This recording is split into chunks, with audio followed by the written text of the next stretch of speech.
बच्चों आज हम स्टार्ट करेंगे 20 मिनट सीरीज का लेक्चर 10। चैप्टर का नाम है वेक्टर। अब बहुत ही इंपॉर्टेंट एंड बहुत ज्यादा इजी है ये चैप्टर। अगर चैप्टर 10 अगर आप समझ जाते हो तो समझ जाना कि चैप्टर 11 भी आपको बहुत ही आसानी से आपको आ जाएगा। चलिए स्टार्ट करते हैं कॉन्सेप्ट 1 से। तो कॉन्सेप्ट 1 क्या है? बेसिक्स। इस चैप्टर के बेसिक्स को हम समझेंगे कॉन्सेप्ट 1 के अंदर। तो क्वेश्चन के थ्रू इसे हम समझने की कोशिश करते हैं। क्वेश्चन है the unit vector perpendicular to the vector this and this. अब इसके अंदर हमें यह समझना है कि भाई यूनिट वेक्टर क्या होता है और परपेंडिकुलर का मतलब यहां पर क्या होता है। तो देखो, यूनिट वेक्टर का मतलब होता है कि आप किसी भी वेक्टर को उसके मैग्नीट्यूड से डिवाइड कर दोगे। किसी भी वेक्टर को उसके मैग्नीट्यूड से अगर आप डिवाइड करते हो तो समझ जाना आप यूनिट वेक्टर की बात कर रहे हो। चलो और देखते हैं परपेंडिकुलर टू द वेक्टर। इसका मतलब एक ऐसा वेक्टर निकालना है हमें जो इसके भी परपेंडिकुलर है एंड इसके भी परपेंडिकुलर है। हमें ऐसे वेक्टर्स की बात करनी है। तो हम क्या कर सकते हैं? तो पहले डायग्राम से समझते हैं क्या है। जैसे कि हम 3 वेक्टर्स की बात करते हैं। जैसे कि ये हो गया हमारा एक्स वाई जेड। ये 3 वेक्टर है। अब ये तीनों वेक्टर आपस में क्या है? परपेंडिकुलर है। ठीक है, तो इसका मतलब फर्स्ट वाला वेक्टर हमारा ये हो गया, सेकेंड वेक्टर हमारा ये हो गया और थर्ड वेक्टर हमें निकालना है एक ऐसा वेक्टर जो इन दोनों के परपेंडिकुलर है। इसका मतलब वो इस वेक्टर की बात कर रहा है। तो जब एक ही वेक्टर दो अलग अलग वेक्टर की परपेंडिकुलर हो तो ये आप समझ जाना कि वो डिटरमिनेंट वाले कॉन्सेप्ट की बात करता है। इसका मतलब दोनों वेक्टर को हमें क्रॉस मल्टीप्लाई करके जो हमारा आएगा डिटरमिनेंट निकलेगा। मतलब क्रॉस प्रोडक्ट की बात कर रहा है। किसकी बात कर रहा है? क्रॉस प्रोडक्ट की। तो हम क्या करेंगे? आई माइनस का जे क्रॉस कर देंगे, क्रॉस प्रोडक्ट आई प्लस जे की हम इसकी बात करेंगे। Is this clear? जब भी एक ऐसा वेक्टर जो दोनों के परपेंडिकुलर हो तो आपको समझ जाना है कि वो थर्ड वेक्टर की बात कर रहा है और थर्ड वेक्टर को निकालने के लिए हमें डिटरमिनेंट का यूज करना है। तो फर्स्ट वेक्टर को क्रॉस कर दो सेकेंड वेक्टर से और आपको क्रॉस को सॉल्व करने के लिए क्या करना पड़ता है? डिटरमिनेंट का यूज करना होता है। अभी आप लोग सीख लो। ठीक है, क्या है? आई जे के। आई का क्या है? यहां पे 1 है, ये जे का -1 है, ये 0 है, ये 1 है 1 है 0 है। चलो इसको हम फटाफट सॉल्व करके इसका सोल्यूशन फाइंड करते हैं। क्या करेंगे हम भाई? आई को ले लेंगे। देखो डिटरमिनेंट आप लोगों ने सीखा होगा कि जब आई लेंगे तो ये दोनों रिमूव हो जाएगा, मतलब गायब हो जाएगा। तो जो ये बचेगा इसका क्रॉस मल्टीप्लाई माइनस सेम जे के साथ करेंगे, सेम काम करेंगे के साथ। ठीक है, -1 मल्टीप्लाई 0 0, 1 मल्टीप्लाई 0 0, ये पूरा 0 हो गया। माइनस का जे, ये गया, बचा क्या? ये दोनों। इसका भी क्रॉस मल्टीप्लाई करेंगे तो हमारा आंसर आ जाएगा। चलो 1 मल्टीप्लाई 0, 1 मल्टीप्लाई 0, ये भी 0। थर्ड है हमारा के। ठीक है, अब क्या करेंगे कि ये गया तो बच क्या गया? 1 मल्टीप्लाई 1 1 माइनस 1 मल्टीप्लाई -1, तो ये आ गया हमारा माइनस का 1। चलो तो ये वाला हिस्सा 0, ये वाला पार्ट भी 0, बचा क्या? ये तो के 1 -1 हो गया प्लस का 2, यहां हो गया 2k vector. Is this clear? तो हम बोल सकते हैं जो हमारा थर्ड वेक्टर जो आया है, थर्ड वेक्टर हमारा क्या आया हुआ है? 2k vector. ठीक है, तो एक ही वेक्टर दो अलग अलग वेक्टर के साथ जब भी परपेंडिकुलर की बात की जाए तो आपको क्रॉस प्रोडक्ट लगाना है, डिटरमिनेंट के थ्रू सॉल्व करना है, आपका आंसर आ जाएगा। चलो अब निकालते हैं इसका यूनिट वेक्टर। इसका यूनिट वेक्टर। तो 2k वेक्टर को हमें डिवाइड करना है इसके मैग्नीट्यूड से, इसके मैग्नीट्यूड से। तो 2k वेक्टर का 2k वेक्टर रहेगा। तो इसका मैग्नीट्यूड निकालने का जो टेक्निक होता है, क्या होता है? रूट के अंदर जो भी कोफिशिएंट है उसका स्क्वायर कर दो। जब आप रूट के अंदर कोफिशिएंट का स्क्वायर कर दोगे तो समझ जाना कि उसका मैग्नीट्यूड निकल चुका है। तो 2k ये इससे कट जाएगा, 2 आएगा, आंसर हमारा आएगा k vector. This is the unit vector, है ना, perpendicular to this vector and this vector. बहुत ही यूनिक कॉन्सेप्ट है, बहुत ज्यादा बेसिक्स था इसके अंदर, बट एग्जाम में क्रॉस प्रोडक्ट से एक नया क्वेश्चन आएगा। ऐसा क्वेश्चन आएगा तो आपको करके आना है। Is this clear? चलो आगे बढ़ते हैं। इसमें आगे आपको अभी हमने इस कॉन्सेप्ट में क्या क्या सीख लिया है। हमने सीखा यूनिट वेक्टर का फॉर्मूला, ये रहा।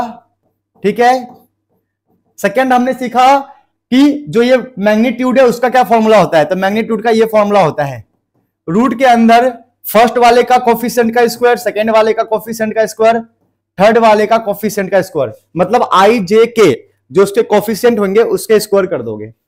हमने और क्या सीखा कि जब भी दो वेक्टर परपेंडिकुलर हो, तीन वेक्टर सॉरी, जब भी थ्री वेक्टर्स आपस में क्या हो परपेंडिकुलर, ये इसके साथ परपेंडिकुलर, ये आपके साथ परपेंडिकुलर है, ये तीनों वेक्टर जब भी आपस में परपेंडिकुलर हो तो थर्ड वेक्टर निकालने के लिए आपको क्रॉस प्रोडक्ट का यूज करना होता है। ये आपको ध्यान रखना है, किसका यूज करना पड़ता है, क्रॉस प्रोडक्ट का, जिसमें क्या लगता है डिटर्मिनेंट यूज करना होता है। Is this clear? चलो अब देखते हैं इससे रिलेटेड कुछ क्वेश्चंस जो आपको गिफ्ट के तौर पे मैं दे रहा हूं, आपको घर पे प्रैक्टिस करना है। क्या है, हाँ देख लो ये 3 क्वेश्चंस, वीडियो को पॉज करके आपको नोट करना है और इनको घर पे प्रैक्टिस करना है। अगर ये सब क्वेश्चंस आप घर पे प्रैक्टिस कर लोगे तो इनके अलावा आपको कुछ भी अलग से पढ़ने की जरूरत नहीं है, इसके अंदर ही आपको सब कुछ मिल जाएगा, एक एक चीज देख लो, एक एक चीज इसके अंदर क्या है देख लिया। चलो आगे बढ़ते हैं, नोट कर लिया आपने और देखते हैं। देखो सभी कॉन्सेप्ट के मैं एटलीस्ट 5 क्वेश्चंस आपको मैं दूंगा जो आपको घर पे प्रैक्टिस करना है और आपको इनको प्रैक्टिस करना ही करना है। मैं साइड में हट जाता हूं, वीडियो को पॉज करके आप लोग इनको देख लो, ठीक है, फटाफट देख लिया, चलो नोट कर लिया, आगे बढ़ते हैं। अब हम आते हैं कॉन्सेप्ट 2 के ऊपर। कॉन्सेप्ट 2 क्या है, डॉट प्रोडक्ट। देखो डॉट प्रोडक्ट के बारे में आप लोगों ने पढ़ा होगा अपने क्लास में, क्लास 11th में पढ़ा होगा, और आप लोगों ने वेक्टर चैप्टर कर लिया है तो आप लोगों ने 12th में भी ये डॉट प्रोडक्ट पढ़ लिया होगा, है ना, जहां तक मुझे पता है आप लोगों ने कर लिया होगा, ठीक है। तो अब क्या करना है, हमें थोड़ा सा रिवीजन करके एक क्वेश्चन को सॉल्व करते हैं, थोड़ा सा रिवीजन करेंगे, एक क्वेश्चन को सॉल्व करेंगे और रिवीजन हो जाएगा पूरा अच्छे से। क्या कहता है हमें, डॉट प्रोडक्ट का फॉर्मूला ये है A dot B magnitude A magnitude B cos theta. चलो और क्या है ए डॉट बी, हम जब इसको सॉल्व करेंगे तो हमारा ये बन के आता है, ठीक है। और क्या है प्रॉपर्टीज, ठीक है, प्रॉपर्टीज में कम्यूटेटिव होता है, ठीक है भाई, होता है। कोई पूछेगा आपसे एमसीक्यू में ए डॉट बी और बी डॉट ए इक्वल होता है क्या, बोलोगे यस सर होता है, ठीक है। परपेंडिकुलर वेक्टर्स, जब भी परपेंडिकुलर की बात करें इसका मतलब कॉस थीटा, कॉस 90 की बात कर रहा है, ठीक है। जहां थीटा होता है 90 होगा तो 0 हो जाएगा, ये पूरा 0 होगा, इसका मतलब ए डॉट बी कितना आ गया, 0 आ गया, ठीक है। और ए डॉट ए का मतलब क्या होता है, ए वेक्टर डॉट ए वेक्टर का मतलब हो गया मैग्नीट्यूड ए स्क्वायर, ठीक है। तो बहुत सिंपल था, एक बार आप इसे नोट कर लोगे तो अच्छे से रिवीजन हो जाएगा आप लोगों का और कॉन्सेप्ट भी क्लियर हो जाएगा। चलो अब देखते हैं इससे रिलेटेड एक क्वेश्चन जो हम प्रॉपर अच्छे से स्टेप बाय स्टेप सॉल्व करेंगे तो हमारा काम बन जाएगा। क्या है, A and B are two non zero vector such that, चलो बढ़िया क्वेश्चन मिल गया, अच्छा क्वेश्चन है ये, 2 मार्क्स में आया था लास्ट ईयर के एग्जाम में, करते हैं इसको। तो क्या बोल रहा है question, A and B are two non zero vectors, इसका मतलब ऐसे वेक्टर्स जो जीरो नहीं है। ए प्लस बी परपेंडिकुलर है ए के और 2a प्लस बी परपेंडिकुलर है बी के, तो हमें यह प्रूफ करना है। देखो ये क्वेश्चन देखने में लग रहा है आपको डिफिकल्ट, क्या बोला मैंने कि भाई ये क्वेश्चन देखने में आपको लग रहा है डिफिकल्ट, लेकिन ये डिफिकल्ट नहीं है भाई, बहुत आसान है। क्या आसान है, ध्यान देना कि जो गिवन है पहले उसको लिखो। क्या लिखा है, ए प्लस बी परपेंडिकुलर है ए के इक्वल टू 0। अब देखो ये दोनों आपस में परपेंडिकुलर है, तो हमने क्या सीखा था, जब भी परपेंडिकुलर की बात करें तो एंगल होगा 90 cos 90 0, इसीलिए यहां पे क्या आ गया 0, मतलब first vector dot second vector equal में 0 जब भी बात की जाएगी परपेंडिकुलर की। चलो इसको सॉल्व करते हैं। तो ए डॉट ए ब्रैकेट ओपन कर रहा हूं, इस ए को उससे मल्टीप्लाई बी को उससे मल्टीप्लाई, ठीक है, plus B dot A equal to 0। ये भी कहानी समझ में आ गई अपने को। और देखते हैं क्या करना अपने को। इसका मतलब भी क्या सीखा था हमने कि जब भी सेम और सेम डॉट में हो, क्या बोला मैंने, सेम और सेम डॉट में हो, इसका मतलब मैग्नीट्यूड का स्क्वायर लग जाएगा, मॉड का स्क्वायर, ठीक है।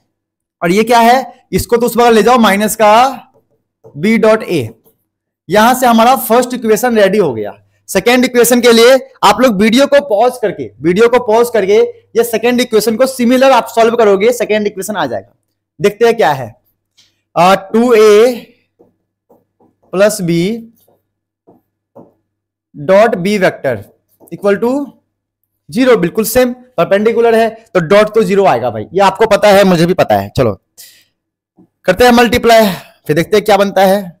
इसका भी कर दिया multiply, B dot B equal to zero. तो यहां से क्या मिला हमें, यहां से हमें क्या मिल जाएगा, यहां से तो भाई ये मिलेगा, ये बन जाएगा बी मॉड्यूलस का, ये बन जाएगा भाई साहब, ठीक है, प्रॉपर्टीज के हिसाब से।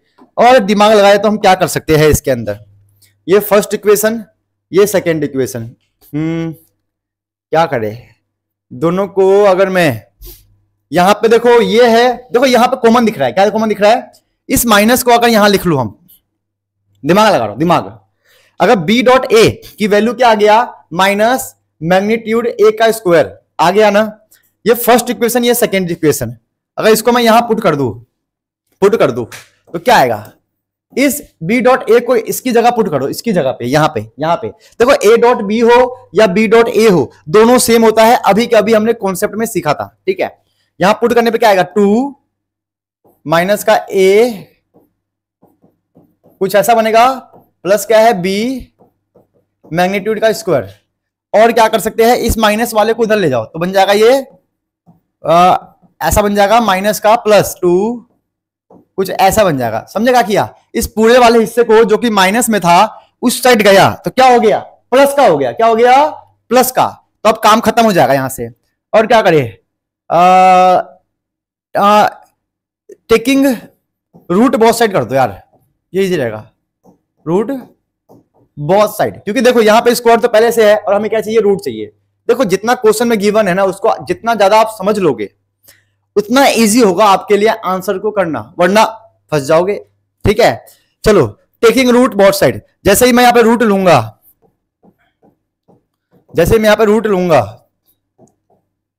तो क्या होगा, रूट से स्क्वायर गया, तो ये हो गया मैग्नीट्यूड v इक्वल में रूट 2 मैग्नीट्यूड a, समझे बेटा। तो बहुत आसान है, ऐसे क्वेश्चंस को आपके एग्जाम में आते रहते हैं, तो इसको आपको ध्यान देना है, एक बार बिना देखे प्रैक्टिस जरूर करना। इन क्वेश्चंस को वीडियो को पॉज करके नोट कर लेना, मैं 100% श्योर, 100% गारंटी दे रहा हूं कि जो मैं क्वेश्चंस आपको 20 मिनट सीरीज में करवा रहा हूं, आपके एग्जाम में वही आएगा, इसके अलावा कुछ नहीं आने वाला है। तो वीडियो को पॉज करके इन सबको नोट कर लो मेरे भाई, क्योंकि घर पे आपको ये प्रैक्टिस करना ही है, वरना एग्जाम के बाद आपको बहुत गिल्ट फील होगा कि काश मैंने वो क्वेश्चंस को प्रैक्टिस कर लिया होता जो सुनील सर ने बताया था, ठीक है। और देखो क्या है, question number 4 and question number 5, इनको भी नोट कर लो फास्ट। लो मैंने इसे और जूम कर दिया मैंने जूम भाई, चलो फटाफट वीडियो को पॉज करके नोट करो इनको। क्रॉस प्रोडक्ट कॉन्सेप्ट 3, देखो क्रॉस प्रोडक्ट को हमने कॉन्सेप्ट 1 में सीख लिया था, जो कॉन्सेप्ट 1 में हमने सीखा था ना, वो सबके सब हम कॉन्सेप्ट 3 में दोबारा पढ़ने वाले हैं। किसी बच्चे को ये आता है तो कमेंट बॉक्स में डाल देना कि यस सर ये टॉपिक हमें आता है, तो इसके क्वेश्चन को आप बिना देखे ट्राई जरूर करना, ठीक है। क्या है magnitude of a cross product, simple है, A B sine theta, vector form में आप इसको ऐसे दिखाओगे, ठीक है। जो यहां से हमारा सी वेक्टर आएगा, समझे, सी वेक्टर समझते हो, मतलब ए और बी के, ए के साथ भी परपेंडिकुलर है, बी के साथ भी परपेंडिकुलर है, वो क्या है, सी वेक्टर, ठीक है। इंपॉर्टेंट नोट्स पे नोट कर लो, A cross B is vector perpendicular to both, ये मैंने आपको पहले एक्सप्लेन कर दिया है। और यहां से याद रखना कि जब भी पैरेलल होगा, ए और बी आपस में पैरेलल होंगे, इसका मतलब ए और बी के बीच में कोई भी एंगल नहीं है, एंगल जीरो है, तो साइन जीरो क्या होगा, साइन जीरो जीरो होगा तो पूरा जीरो हो जाएगा, ये आपको ध्यान देना है। इसका मतलब थीटा जीरो हुआ तो ऑटोमेटिक क्या हो जाएगा, पूरा का पूरा जीरो, ठीक है। इसे आप नोट कर लो, वीडियो को पॉज करके हम इससे रिलेटेड एक क्वेश्चन को पूरा का पूरा सोल्व करके समझेंगे। क्या है क्वेश्चन, देखते हैं। क्वेश्चन है हमारे पास, the diagonal of a parallelogram are given by this and this, find the area of the parallelogram. देखो एरिया ऑफ द पैरेललोग्राम वाला क्वेश्चन 100% श्योर भाई, 100% sure area of the parallelogram वाला क्वेश्चन एग्जाम में आता है, या तो एरिया ऑफ द पैरेललोग्राम आएगा या फिर एरिया ऑफ द ट्रायंगल आएगा। आई एम 100% श्योर आपके एग्जाम में आएगा ही आएगा, इसीलिए मैं एक क्वेश्चन लेकर आया हूं, इसके थ्रू आप क्रॉस प्रोडक्ट को अच्छे से समझ जाओगे। चलो, जब भी a diagonal of the parallelogram given हो तो डायगोनल का फॉर्मूला होता है, क्या होता है फॉर्मूला, 1/2 मैग्नीट्यूड डायगोनल 1 डायगोनल 2। ये फॉर्मूला होता है, इसको आपको ध्यान देना है और आपका आंसर आ जाएगा। ठीक है, समझे? चलो सॉल्व करते हैं। तो क्या कर सकते हैं, पहले आप ऐसा करो, ये डायगोनल 1 क्रॉस डायगोनल 2, पहले इसको सॉल्व कर लो। ठीक है, पहले क्रॉस को सॉल्व करते हैं। क्या है, ए क्रॉस बी को। तो इसको सॉल्व करने का इकलौता मेथड है। क्या मेथड है इकलौते में? आपको पता है कि डिटरमिनेंट का आपको यूज करना पड़ेगा। ये हमने सीख लिया है, ये आपको पता है, कॉन्सेप्ट 1 के अंदर ही हम लोगों ने सीख लिया था। तो क्या होगा, 2 माइनस का 1 एंड 1। देखो यहां पे क्या है, कोफिशिएंट 2 है, ये -1 1 लिख दिया। बी वाले में क्या है, 1 3 माइनस का 1। चलो अब जिस बच्चे को भी आता है, जिस बच्चे को भी, वीडियो को पॉज करके इसका आंसर निकाल के कमेंट कर देना। ठीक है, चलो देखते हैं। आई को ऐसी रखो, क्रॉस मल्टीप्लाई, इसको इससे मल्टीप्लाई 1 1 जा 1, इसको इससे मल्टीप्लाई 3, बीच में आएगा माइनस का जे, ये हो गया, ये हो गया, 2 1 जा 2, 1 1 जा 1, थर्ड हो गया के, 2 3 जा 6, 1 1 जा 1, सॉरी गलत हो गया थोड़ा सा, माइनस का बनाएगा। चलो समझे कैसे, 2 3 जा 6 हो गया, 1 माइनस का 1 होगा, बीच में माइनस तो आता है। यहां से क्या आएगा, 3 में से 1 गया तो माइनस का 2 आई, और क्या आएगा यहाँ पे, -2 -1 -3, बाहर जाके प्लस का 3। चलो भाई साहब ये भी हो गया। ठीक है, और क्या है, 6 प्लस, देखो ये पहले माइनस माइनस हो जाएगा प्लस, 6 + 1 7 के। चलो यहां तक तो काम बन गया। ये हमारा आ गया थर्ड वेक्टर, जिसको आप कुछ भी मान लो, सी डी कुछ भी मान लो, आपकी मर्जी है, मैं यहां पे कुछ नहीं मान रहा इसको। ये हमारा थर्ड वेक्टर आ गया, जो ए एंड बी वेक्टर दोनों के साथ परपेंडिकुलर है। चलो आगे देखते हैं क्या कर सकते हैं हम। हमें निकालना है मैग्नीट्यूड, तो इसका निकाल लेंगे मैग्नीट्यूड। तो मैग्नीट्यूड निकालने के लिए आपको पता है क्या करना पड़ता है, रूट। कॉन्सेप्ट 1 में सिखाया था, मैग्नीट्यूड के लिए रूट के अंदर a² + b² + c का स्क्वायर करना होता है। तो a² क्या है, -2 का स्क्वायर प्लस 3 का स्क्वायर प्लस 7 का स्क्वायर। चलो इसको सॉल्व करते हैं, देखते हैं क्या होने वाला है इसका। -2 का स्क्वायर 4, 3 का स्क्वायर 9, 7 का स्क्वायर 49। और क्या बनेगा सॉल्व करने के बाद इसको, 9 9 18 और 4 22, 2 कैरी हो गया, 4 + 2 6। तो हमारा ये आ गया, मैग्नीट्यूड आ गया हमारा √62। अब हमें लगाना है 1/2 ताकि हमारा एरिया आ जाए। तो एरिया आ जाएगा 1/2 √62 स्क्वायर यूनिट्स। ठीक है, स्क्वायर यूनिट्स लगा देना, जब भी एरिया की बात करें तो स्क्वायर यूनिट्स लगाना बहुत जरूरी है। तो फाइनली हमारा आंसर आ चुका है, इसको मैं लिखता हूं अच्छे से, √62/2। This is the final answer. इसके अंदर आप थोड़ा सा डिटरमिनेंट को रिवीजन कर लोगे, है ना, क्रॉस प्रोडक्ट को सीख लोगे, एरिया का फॉर्मूला आपको याद हो जाएगा। Is this clear? I hope आपको ये क्वेश्चन समझ में आ गया होगा। अब देखते हैं इससे रिलेटेड कुछ क्वेश्चंस को। ठीक है, क्या है फर्स्ट क्वेश्चन ये रहा। इन क्वेश्चंस को फटाफट आप लोग नोट कर लो, जल्दी जल्दी फटाफट आप लोग इस क्वेश्चंस को नोट कर लो। ठीक है, कर लो नोट, कर लिया नोट, वेरी गुड। वीडियो को पॉज करके नोट कर लिया करो। अब बढ़ते हैं आगे। ठीक है, और देख लो, 2 और क्वेश्चन देख लो, बढ़िया बढ़िया, जो एग्जाम में आते रहते हैं, लेकिन बच्चे पढ़ते नहीं है, ना पढ़ते हैं ना प्रैक्टिस करते हैं। प्रैक्टिस करते भी है तो ऐसे बेकार क्वेश्चंस जो कभी एग्जाम में नहीं आते। तो मैं आपको ऐसे क्वेश्चंस दूंगा जो आपके काम का होगा। हाँ, कर लिया नोट, वेरी गुड। आगे बढ़े क्या, चलो मिसलेनियस एक्सरसाइज में होते हैं जो आपके एग्जाम में आते रहते हैं, मतलब आते ही आते हैं, डिफिकल्ट क्वेश्चन, वो मैं कॉन्सेप्ट लास्ट के कॉन्सेप्ट में डाल देता हूं मिसलेनियस के नाम पे। ये वाला क्वेश्चन प्रॉमिस करता हूं 100% श्योर के साथ कि एग्जाम में आएगा किसी भी कीमत पे। पिंकी वाली प्रॉमिस है भाई अपने को, हाँ पिंकी वाली प्रॉमिस है भाई अपने को, ये वाला एग्जाम आएगा ही आएगा, किसी भी कीमत पे छोड़ना मत इसको। ठीक है, मैं अपनी एक्स गर्लफ्रेंड की कसम खा के बोल रहा हूं भाई कि ये क्वेश्चन आएगा, ट्रस्ट करो। ये नहीं तो इसकी तरह आएगा, लेकिन आएगा जरूर। एक्स गर्लफ्रेंड की मैंने कसम भी खा लिया है, तो पक्का आप तो ये क्वेश्चन करना बनता है आपका। ठीक है, चलो, if with reference to the right handed system of mutual perpendicular unit vector alpha is this, beta is this, then express beta in the form of beta 1 beta 2, beta 1 is parallel to alpha and beta 2 is perpendicular to alpha। ठीक है, very good, समझ में आ गया। ठीक है, चलो शुरू करते हैं कहानी। कहानी कहां से शुरू करें, यहां से जो गिवन है ना, beta 1 is parallel to alpha। चलो पहले beta 1 निकालते हैं। ठीक है, तो बोल सकते हैं बीटा वन जो है पैरेलल है अल्फा के, इसका मतलब बीटा वन जो हो गया लैम्डा गुने अल्फा।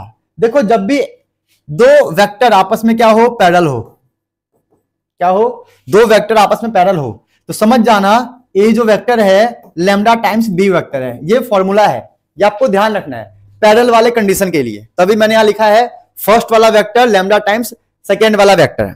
यहां तक तो क्लियर हो गया होगा। चलो यहां पे लैम्डा और अल्फा की वैल्यू पुट करते हैं। अल्फा क्या अपने पास 3i माइनस का जे, तो ये हो गया 3i माइनस का जे। Is this clear? और क्या कर सकते हैं इसके अंदर, ये तो हमारा बीटा वन आ गया ना, इसको और सिंप्लीफाई कर लो। 3 लैम्डा आई माइनस का ब्रैकेट खुलते ही लैम्डा जे। तो यहां तक तो काम खत्म हो गया।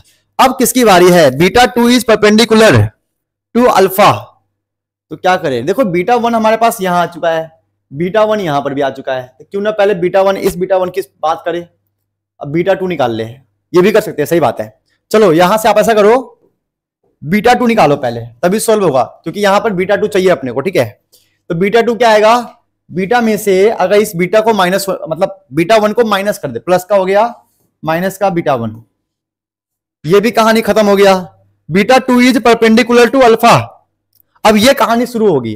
देखो पैरेलल का तो कंडीशन समझ में आ गया आपको। ठीक है, अब करते हैं बीटा टू परपेंडिकुलर है अल्फा के, तो इसका मतलब क्या हुआ कि थीटा क्या होगा? 90 डिग्री, और cos 90 क्या होता है? cos 90 होता है 0।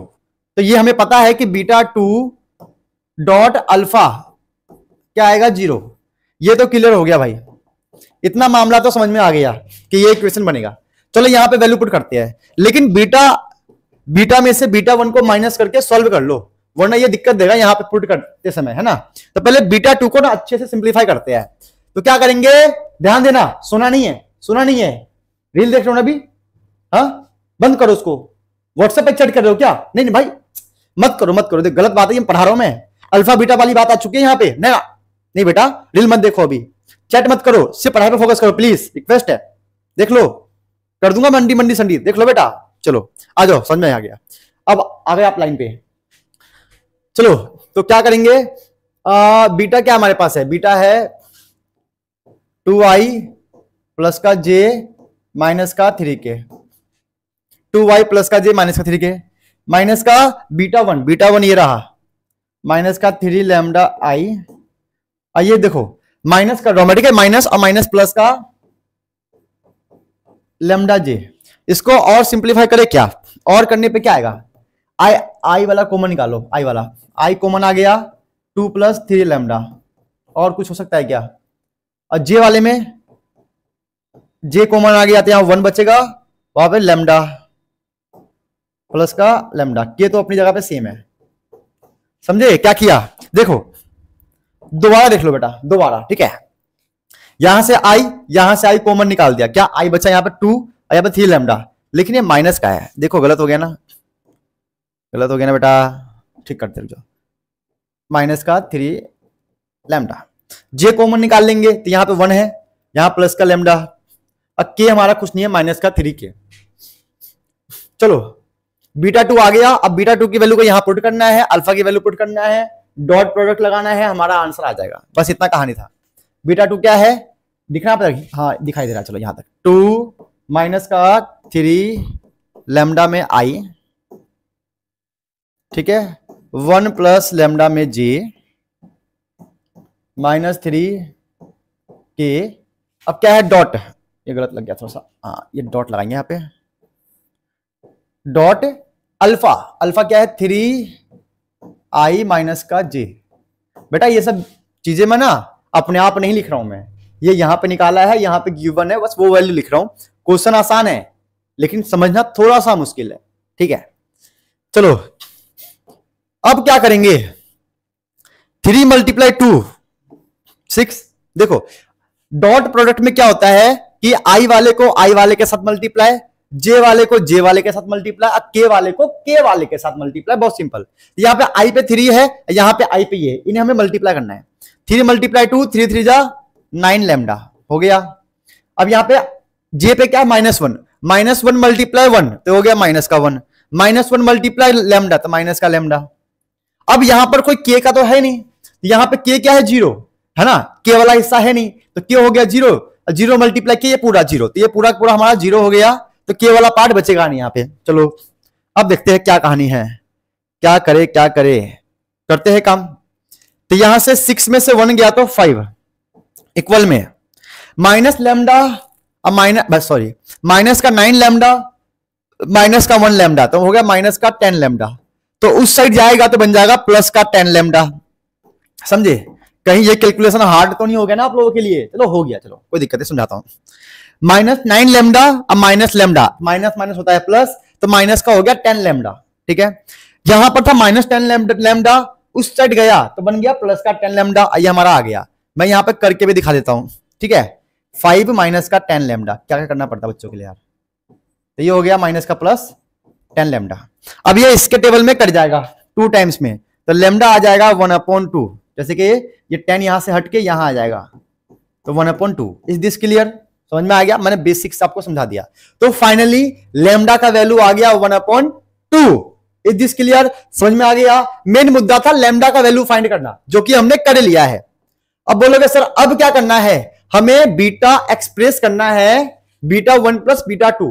इसका मतलब हमें β1 एंड β2 निकालना है, और जब उनको हम प्लस करेंगे तो बीटा के इक्वल लाना है, हमें यह प्रूफ करना, एक्सप्रेस करना है।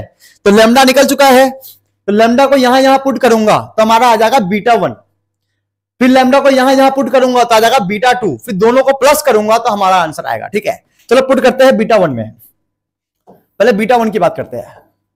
तो β1 क्या था, 3 लैम्डा आई लैम्डा जे, 3 लैम्डा आई माइनस का लैम्डा जे, और लैम्डा की वैल्यू क्या है 1/2, 1/2। ये हमारा आ गया 3/2 लैम्डा बस आई 1/2 जे, तो ये तो आ गया हमारा β1। अब बात करते हैं β2 की। तो क्या था β2 हमारा, आई ब्रैकेट में 2 minus lambda plus 1 plus lambda, 2 minus 3 lambda plus J 1 plus lambda minus का 3 के। एक बार देख लेना कहीं मैंने गलत तो नोट नहीं कर दिया। 2 माइनस 3 लैम्डा जे 1 प्लस लैम्डा माइनस 3 के। चलो इसको भी सॉल्व करते हैं। आई 2 माइनस का 3 1/2 जे 1 प्लस लैम्डा की वैल्यू 1/2 माइनस का 3 के। यहां तो लैम्डा ही नहीं था। देख लो बेटा, लैम्डा की वैल्यू 1/2 है। एक बार मैं यहां पुट कर रहा हूं, एक बार यहां पुट कर रहा हूं, सॉल्व कर रहा हूं। ठीक है, तो टेंशन मत लेना कि तो लेंथी हो रहा है क्वेश्चन, है क्वेश्चन बहुत इजी है। चलो इसको सॉल्व करते हैं। आई 2 2 4 माइनस 3/2, इसे बोलते हैं क्रॉस मल्टीप्लाई एलसीएम, जिसके अंदर हम इसको इससे मल्टीप्लाई करते हैं, इसको नीचे 1 ले लेंगे, इसको इससे मल्टीप्लाई, आपस में मल्टीप्लाई, तो हो गया 2 2 4 3। यहां भी करते हैं जी, क्या आएगा ये 2 1 2 प्लस 1/2। ये तो भाई अपनी जगह बिंदास बैठा हुआ है ना। तो ये हमारा हो गया 4 में से 3 गया तो 1, तो ये हो गया 1/2 आई, ये हो गया 2 प्लस 3 3/2 जेड माइनस का 3 के। ठीक है, अब हमें एक्सप्रेशन को वेरीफाई करना है, बीटा इक्वल टू β1 प्लस β2। हमें बस इसको वेरीफाई करना है और हमारा आंसर आ जाएगा। ठीक है, कि β1 प्लस β2 इक्वल टू क्या है, बीटा है। करते हैं, तो β1 क्या है 3/2 आई माइनस 1/2 जे प्लस β2 क्या है 1/2 आई प्लस 3/2 जे माइनस का 3 के। ठीक है, यहां तक तो भाई क्लियर हो गया। अब क्या करना है, आई वाले को आई वाले के साथ प्लस कर दो, जे वाले को जे वाले के साथ प्लस कर दो, के वाले को के वाले के साथ प्लस कर दो, हमारा आंसर आ जाएगा 3/2 1/2, तो 3 + 1 4/2 आई माइनस 1/2 प्लस 3/2, 3 में से 1 गया, 3 में से 1 गया तो हमारा आ जाएगा 3 में से 1 गया तो 2/2 प्लस का, क्योंकि ये माइनस ये प्लस भरा है, ये हमारा जे हो गया। ठीक है, माइनस का 3 के, तो ये इससे कैंसिल होगा 2i, ये इससे कैंसिल होगा जे, हो गया माइनस का 3 के। अब देखना जो हमें बीटा गिवन होगा ये यही वैल्यू गिवन होगा। देखो क्या गिवन है बीटा 2y प्लस जे माइनस का 3 के। आगे ना answer, hence proof, hence proof. तो क्वेश्चन बहुत अच्छा था, 100% श्योर आपके एग्जाम में आएगा। इस क्वेश्चन को एक बार आपने देख देख के प्रैक्टिस कर लिया, अब वीडियो को पॉज करने के बाद क्वेश्चन को एक बार नोट कर लेना, अब बिना देखे दोबारा प्रैक्टिस कर लेना, एटलीस्ट 2 से 3 बार इस क्वेश्चन को प्रैक्टिस करना, ताकि पूरा का पूरा कॉन्सेप्ट समझ जाओ, क्योंकि एग्जाम में तो वही आएगा। ठीक है, चलो देखते हैं इससे रिलेटेड कुछ क्वेश्चन जो आपको और प्रैक्टिस करना है। क्या है क्वेश्चन? ये रहा ए, फर्स्ट क्वेश्चन, सेकंड क्वेश्चन। इसमें 2 ही क्वेश्चन है, बढ़िया बढ़िया है, जो आपके एग्जाम में आ सकते हैं। तो इन क्वेश्चंस को प्रैक्टिस कर लेना किसी भी कीमत पे, वरना आपको बहुत ज्यादा दिक्कत होगा आगे फ्यूचर में वेक्टर्स को करना, क्योंकि चैप्टर 10 खराब हो गया तो चैप्टर 11 भी खराब हो जाएगा। तो वीडियो को पॉज करके इन क्वेश्चंस को नोट कर लो। ठीक है बच्चों, तो आज की क्लास में हमने वेक्टर्स को बहुत ही अच्छे से समझ लिया है और सभी कॉन्सेप्ट के एक एक क्वेश्चन को भी प्रैक्टिस किया है, और उससे रिलेटेड बहुत सारे क्वेश्चंस मैंने आपको दिया है होमवर्क में एज ए गिफ्ट मेरी तरफ से, जो आपको घर पे प्रैक्टिस करना है। ठीक है बच्चों, अगर आप चाहते हो कि नेक्स्ट लेक्चर में जल्दी ही लेकर आओ, तो इस लेक्चर के कमेंट सेक्शन में कमेंट कर देना कि सर हमें 20 मिनट सीरीज का नेक्स्ट लेक्चर चाहिए, सर जल्दी लाओ, हमें ये सीरीज बहुत पसंद आ रहा है, हमारे बहुत काम का है, सर हमें जल्दी जल्दी रिवीजन हो जाता है। तो जितना ज्यादा आप कमेंट बॉक्स में कमेंट करोगे, उतना जल्दी ही मैं 20 मिनट सीरीज का नेक्स्ट लेक्चर लेकर आऊंगा। ठीक है बच्चों, और नोट्स के लिए आप लोग यहां पे जा सकते हो, जैसे कि आप सबको पता है, नोट्स के लिए आप लोग यहां पे आ सकते हो, यहां पे आपको सारे टाइप के नोट्स मिल जाएंगे। ठीक है, यहां पे आप आ जाना, आपको यहां पे सारे सभी टाइप के नोट्स मिल जाएंगे। ठीक है, यहां पे आपके नोट्स मिल जाएंगे। ठीक है बच्चों, तो आप लोग खूब पढ़ो, मेहनत करो, मिलते हैं अपनी क्लास में।